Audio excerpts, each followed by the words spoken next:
On another note, not to play on words, how do you see jazz rock fusion today?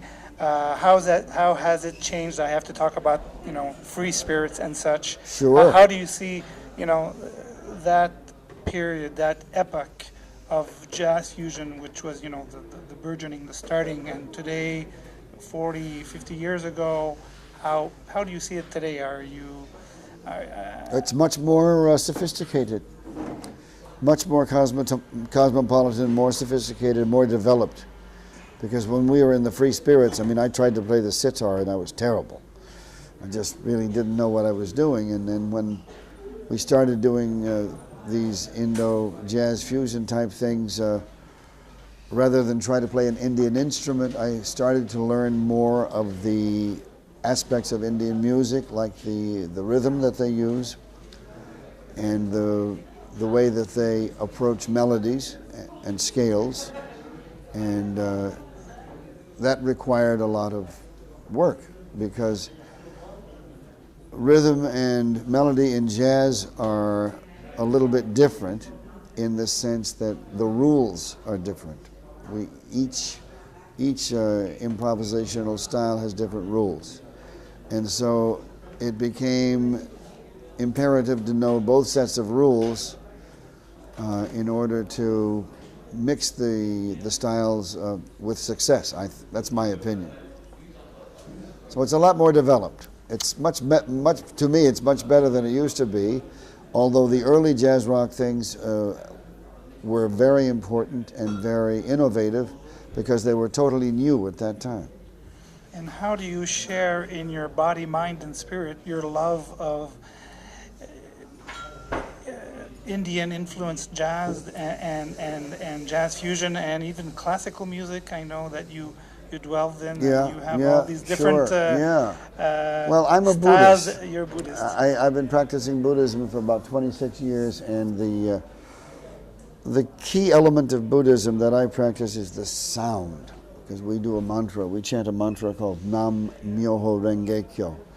So I chant Nam Myoho Renge Kyo every day, morning and evening, and it's made me have a whole new awareness of the importance of sound. Not just the sound of the mantra or the sound of the human voice, but the sound of the instruments that play music in this in this style of music, or this mixing of styles.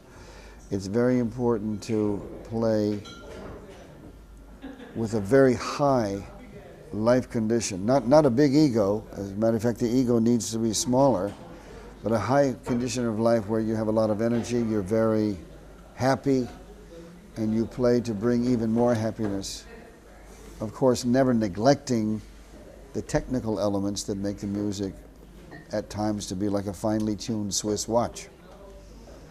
You kind of answered my next question already, which was about your inspiration, your musical and your life inspiration. Yeah. I guess Buddhism is an important part. Yeah, I had, as I was coming up in my life and in my career, I was very fortunate. I got very successful very early, but I also had a lot of excessive behavior that is inappropriate. Believe me, this is not a Tiger Woods type confession, but I came to understand that a lot of things that that I thought were important in life were not important at all.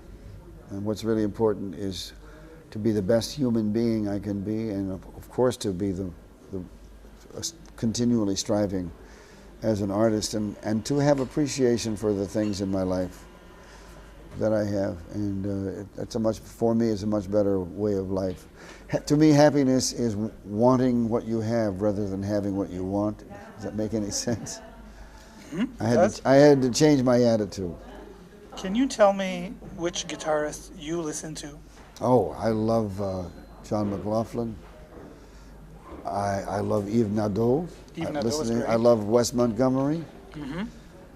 Eric Clapton, B.B. King, Jimi Hendrix. I like all the new jazz guys like John Scofield and John Abercrombie. And the young guys. Well, even younger, I like Kurt Rosenwinkel. He's very good. And there's a Pakistani guy. He's an American Pakistani named Rez. I don't know his last name. I think it's Rez Abbasi or something. He's fantastic. He's fantastic. And I like Farid Haq. Are you aware of him? No, I'm not. Check him out, Farid Haq. I will check him He's out. amazing. One last question, Larry. Other projects in the works? I think you have a power. Is it the Power Trio that is called? The Power Trio. I'll go out with the Power Trio now and then when it's appropriate to tour. But my big project now is I have written 4 titles for guitar and string quartet, and I'm getting the help because in Orlando, where we live, I'm getting the help of Benoit Glazer. Of the Cirque du Soleil. He's organizing the string players and has helped me with some of the arranging. And when I go back to Orlando, we're going to record those, hopefully we will record those 4-string quartets. Wow. But the guitar parts are very difficult. If we have time later on, I will show you les partitions. Les partitions. Les partitions, c'est très longue. Beaucoup de notes. So a lot of creative stuff going on with Larry. Well, Coryell also with my wife Tracy, she wrote a musical. She wrote a story. She wrote a story about witches, good witches. You know, the positive aspect of witchcraft. And we turned it into a musical. And Benoit Glazer played on the demo. And we are submitting the demo to some people in New York and hoping to develop this as some kind of a show. I hope we can bring it to Montreal sometime. It'll sound great in French. It'll sound great in French. Many projects to look forward to for our readers and listeners. Absolutely. Larry, I want to thank you for the time it took Thank you, to Claude. meet us, and have a great concert tonight. We'll do our best. We'll be there. Okay. Thanks. Boy, easy interview. Yeah, I'm tough, huh?